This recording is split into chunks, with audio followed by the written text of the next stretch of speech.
Hi friends, 2 நிமிஷத்தில் பார்த்திங்கன்னா சூப்பரான உருளைக்கிழங்கு பொரியல் செய்யலாம். வாங்க எப்படி செய்யுதுன்ட்டு பார்க்கலாம்.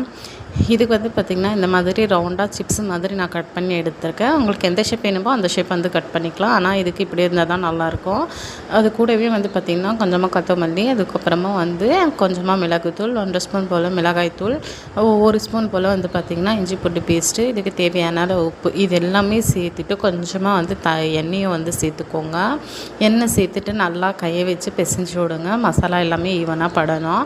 அதுக்கப்புறமா பார்த்திங்கன்னா இதுக்கு தேவையான அளவு தண்ணி சேர்த்துக்கலாம். கொஞ்சமாக தண்ணி சேர்த்தாலே போதும், சீக்கிரமாக வெந்துடும்.